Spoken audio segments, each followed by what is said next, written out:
Hello, welcome to Kurdish Lessons again. So today's topic is a verb which is very useful and common.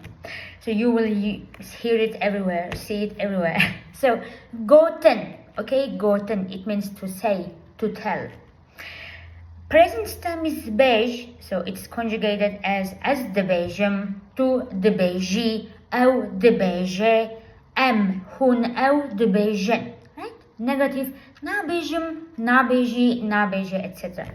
But in the past, stem will be got, right? So min got, I said, ta got, we got, we got, me got, we got, one got. So because gotten is a transitive verb, and we need to use oblique pronouns with transitive verbs in the past tense, okay? And you can say, te good.